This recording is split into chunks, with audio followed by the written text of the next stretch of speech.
जय। बोलो श्री सत्यनारायण भगवान की जय। बोलो अपने अपने गुरु गोविंद भगवान की जय। बोलो अपने अपने माता पिता ने की जय। बैठ बैठ बैठे बैठे। एक बार नेमी सारण्य तीर्थ स्थान पर 88,000 ऋषि मुनि बैठे हुए थे। तभी उन मुनियों ने श्री सूत जी महाराज से कहा कि हे महाराज, आप हमको कोई ऐसो व्रत उपाय बताओ जाते सबको कल्याण हो।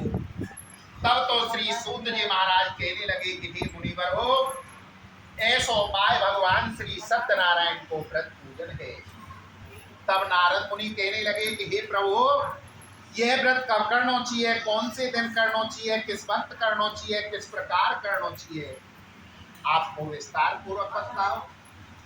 तब भगवान विष्णु कहने लगे कि हे नारद, किसी भी दिन श्रद्धायुक्त भाव से भगवान को व्रत पूजन करें, भक्ति पूर्वक केला गेहूं आटा दूध दही सेवा में अर्पण करे, सज्जनों सहित कथा सुने, ब्राह्मण को दक्षिणा दे, भजन कीर्तन करे और श्री सत्यनारायण सत्यनारायण को स्मरण करे। या प्रकार करने से मनुष्य निश्चय ही मोक्ष को प्राप्त करता है और विशेष करके कलयुग में पृथ्वी पर इससे आसान उपाय कोई नहीं है। बोलो श्री सत्यनारायण भगवान की जय। बोलो आनंद कंद भगवान की जय। श्री सूत जी महाराज कहने लगे कि हे मुनिवरो, अब आगे आपको मैं एक कथा सुनाता हूँ। काशीपुरी के अंदर एक सतानंद नाम का गरीब ब्राह्मण रहता था। वह ब्राह्मण प्रतिदिन भिक्षा के लिए भ्रमण करता था।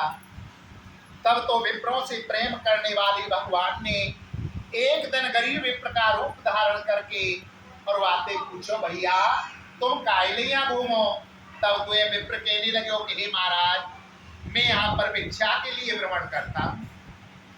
यदि आप पर कोई ऐसा उपाय हो कि जाके करने से मेरी गरीबी दूर हो जाए तो आप मेरे को बतलाने की कृपा करो। तब तो ये विप्र कहने लगे हो कि हे भैया ब्राह्मण, तुम सत्य के व्रत करो, सत्य के पूजन करो, अर्थात भगवान श्री सत्यनारायण को व्रत पूजन करो।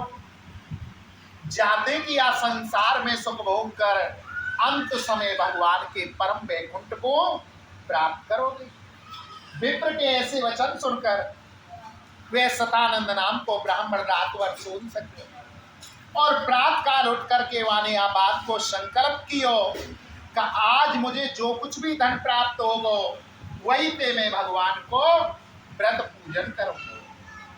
तब उसने इस प्रकार संकल्प कियो तो सत्यदेव की कृपा से उस दिन उसको अपार धन प्राप्त हुआ और उसी धन के साथ अपने भाई बंधु रिश्तेदार सभी को बुला करके भगवान को व्रत पूजन की और प्रसाद या के प्रभाव से वे सतानंद नाम को गरीब ब्राह्मण धनवान पुत्रवान श्री सूत जी महाराज कहने लगे कि हे मुनिवरो, उसके उपरांत में एक लकड़हारे ने व्रत की जानकारी प्राप्त की और वह लकड़हारे ने भी यह बात को संकल्प किया कि आज लकड़ी से बेचने से मुझे जो कुछ भी धन प्राप्त होगा वही ते मैं भगवान को व्रत पूजन करूंगा। तब उसने इस प्रकार संकल्प किया तो कहते हैं, जा पर कृपा राम की होई ता पर कृपा करें सब कोई। आज उसके ऊपर परब्रह्म परमात्मा की कृपा हुई और वहाँ की लकड़ी दुगनी चौगुनी कीमत की बिकी। अब तो पंचचित पके केले शक्कर गेहूं आटा सत्यनारायण भगवान के व्रत की कुल सामग्री लेकर अपने घर पहुंचो और अपने भाई बंधु स्त्री सबको बुला करके भगवान को व्रत पूजन कियो, प्रसाद ग्रहण कियो। या के प्रभाव से वे लकड़हारो धनवान पुत्रवान हुओ और या संसार में सुख भोग कर अंत समय भगवान के परम वैकुंठ को प्राप्त हो।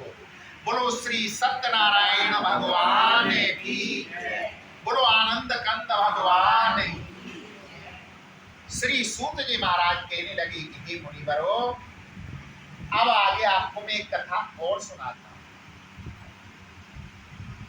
एक भद्रशिला नाम की नदी थी और वहां के किनारे एक बहुत सुंदर नगर था।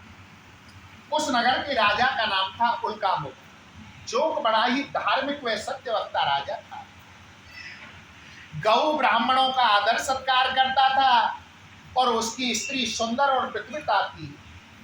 एक समय राजा और रानी भद्रशिला नदी के किनारे पर भगवान को व्रत पूजन कर रही थी। कोई नदी के मार्ग पे एक साधु नाम को वैश्य नाम है बनिया, एक साधु नाम को बनिया जा रहे हो। वहां ने अपनी नाव को नदी के किनारे लगाए हो और जाकर के राजन से पूछने लगे हो कि हे राजन, ये भक्ति और भाव से आप कौन से देवता की पूजा कर रहे हैं और यहाँ के करने से काय फल की प्राप्ति होए, ये काय के लिए यहाँ की हो जाए। नाना प्रकार के प्रश्न किए।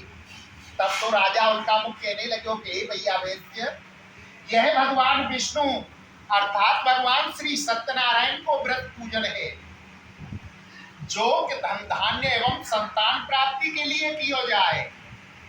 अब तो साधु नाम को वैसे कहने लगे हो कि हे राजन, फिर तो आप यह व्रत को मेरे को भी बतलाओ, यह व्रत को तो मैं भी करूंगा, क्योंकि मेरे भी कोई संतान नहीं है।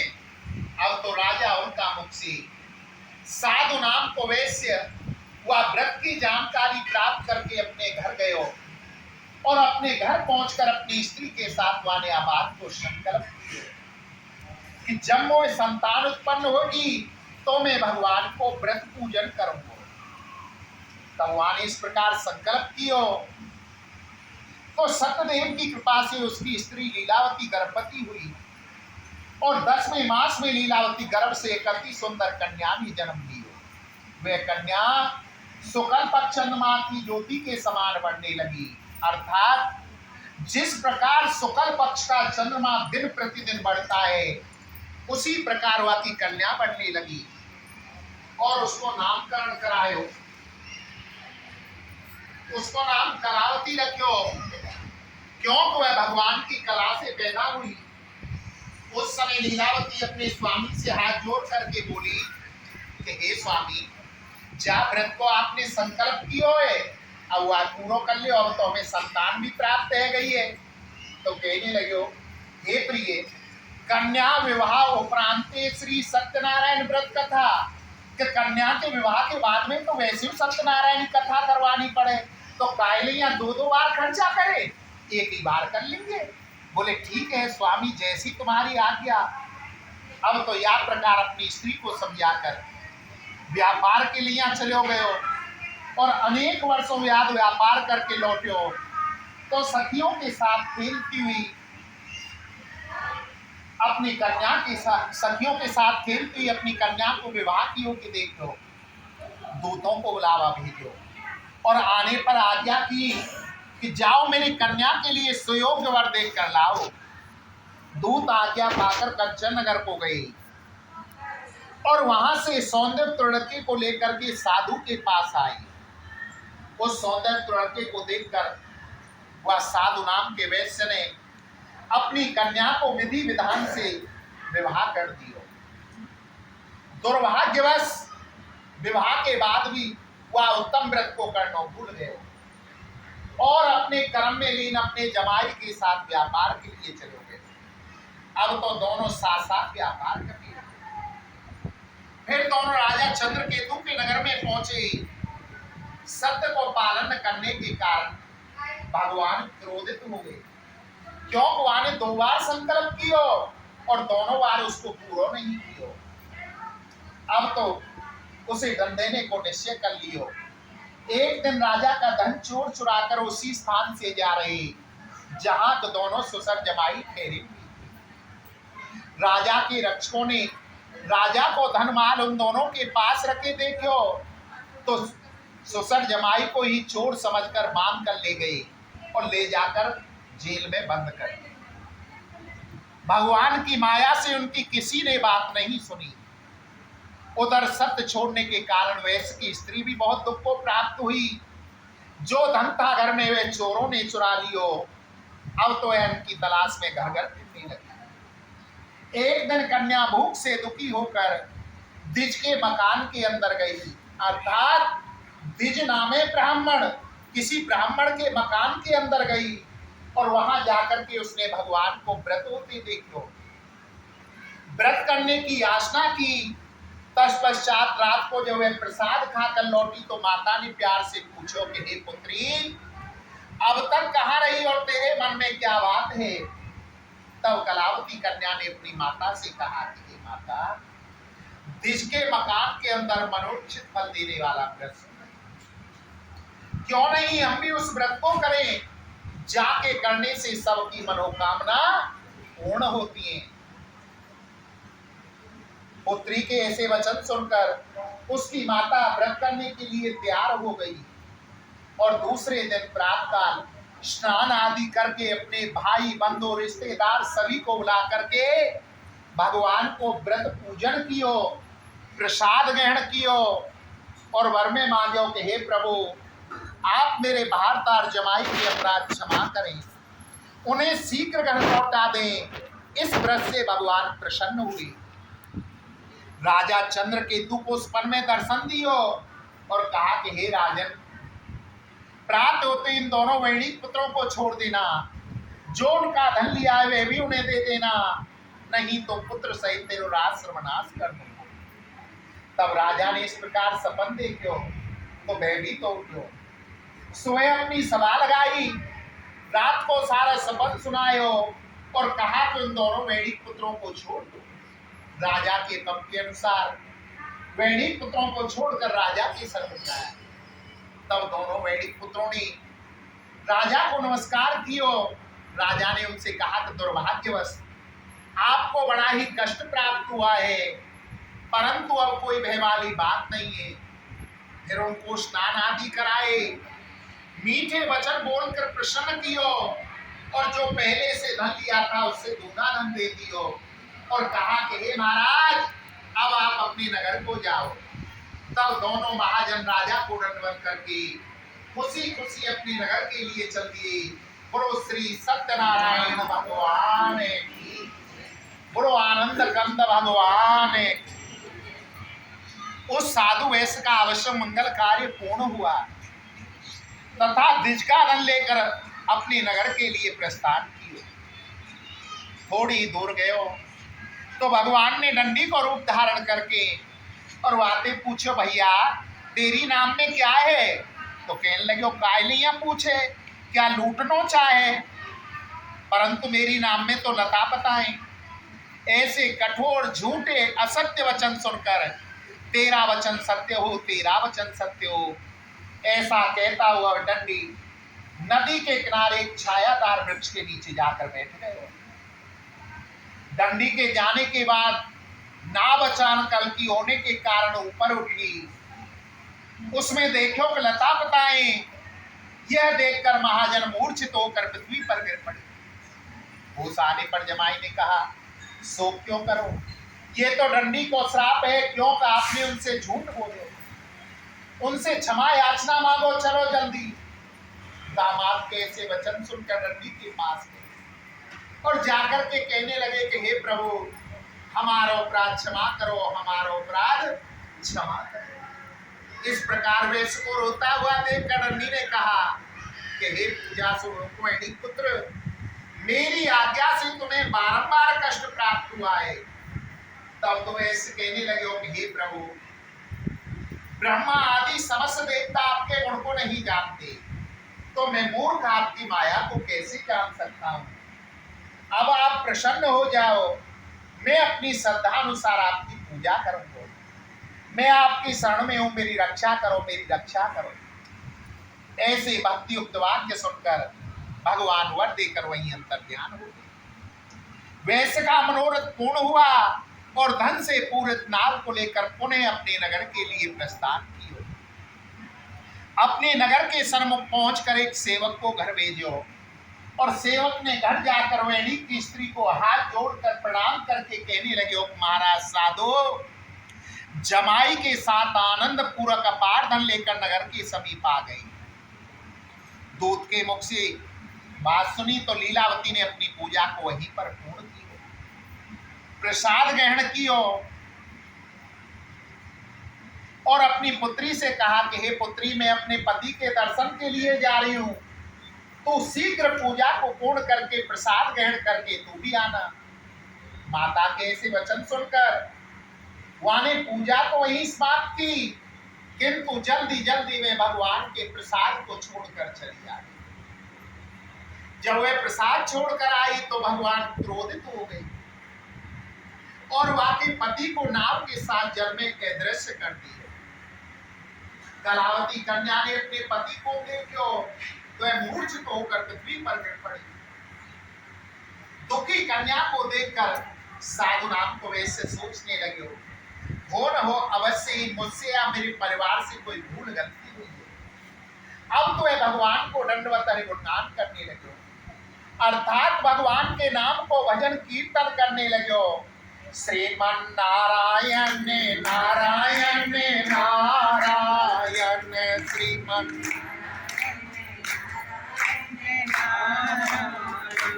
लक्ष्मी नारायण नारायण नारायण,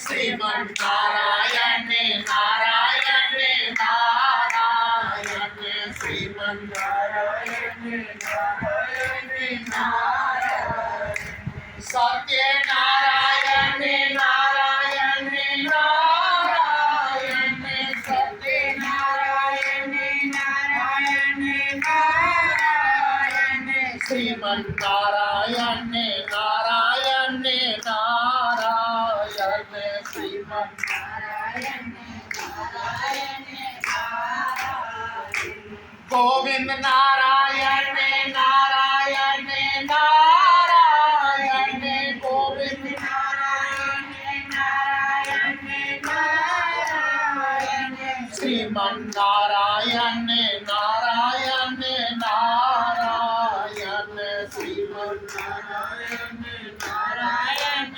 नारायण, सूर्य नारायण नारायण नारायण, सूर्य नारायण नारायण नारायण, श्रीमन नारायण नारायण नारायण, श्रीमन नारायण नारायण नारायण, चंद्र नारायण नारायण नारायण, चंद्र नारायण नारायण नारायण, श्रीमन नारायण नारायण नारायण, श्रीमन नारायण नारायण नारायण, भक्ति नारायण नारायण नारायण, भक्ति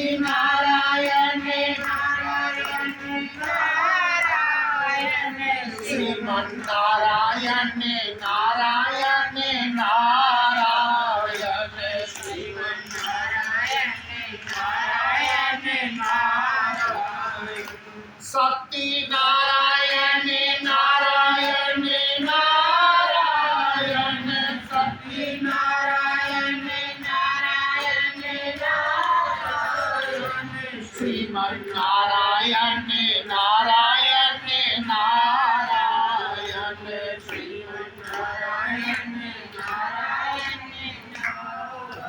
नारायण, मुक्ति नारायण नारायण नारायण, मुक्ति नारायण नारायण नारायण, श्रीमन नारायण नारायण नारायण, श्रीमन नारायण नारायण नारायण, भजमन नारायण नारायण नारायण, भजमन नारायण नारायण नारायण, श्रीमन नारायण नारायण नारायण, श्रीमन नारायण नारायण नारायण, बोलो श्री सत्यनारायण भगवान की जय, बोलो आनंद कंद भगवान की जय।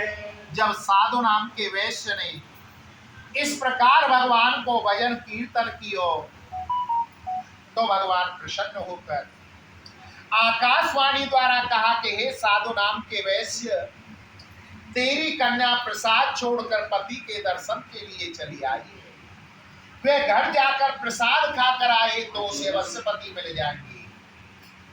तब कलावती कन्या को होश हुआ और वहां ने ऐसी आकाशवाणी सुनी तो वह झटपट कर गई। श्रद्धा पूर्वक भाव से, भक्तियुक्त भाव से प्रसाद खाकर लौटी तो उसने अपने पति को देखा और घर चल करके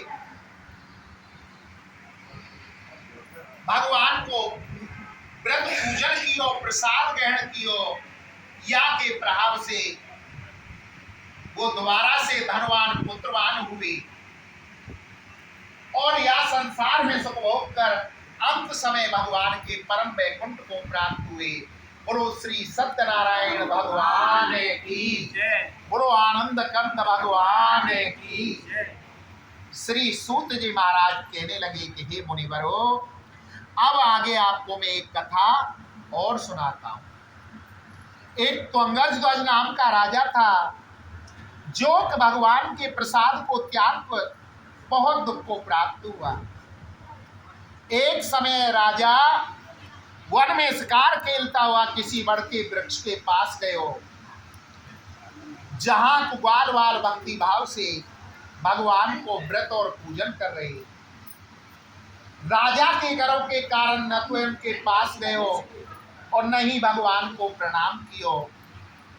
फिर ग्वाल वालों ने पूजन करने के उपरांत राजा को प्रसाद दियो तो उसने प्रसाद नहीं लियो। क्यों हुआ? तो राजा को घमंड हो।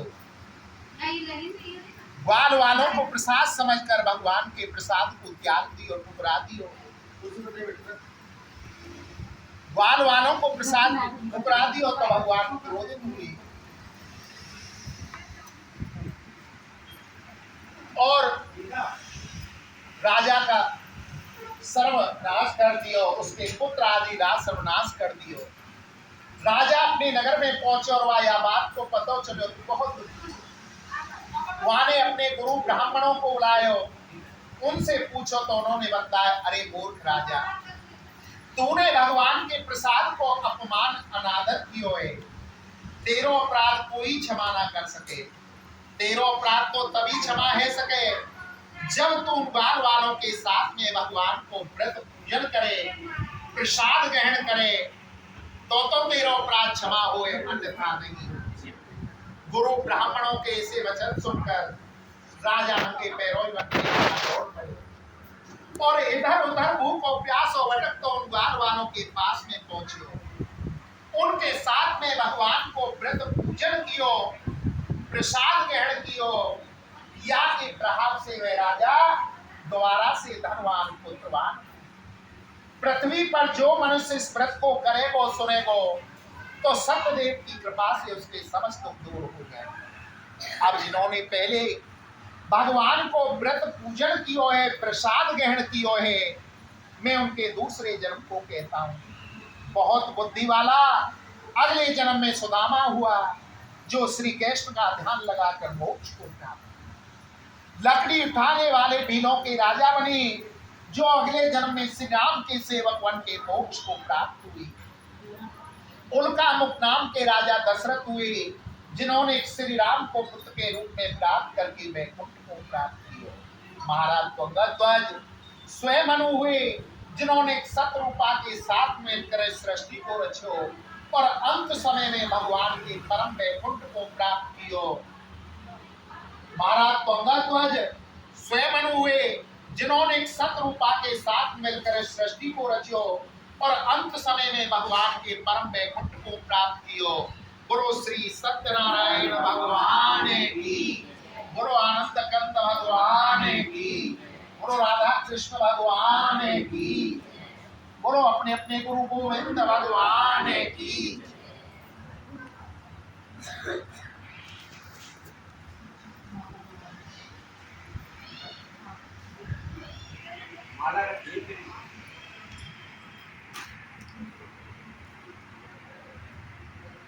स्टॉप कर देंगे।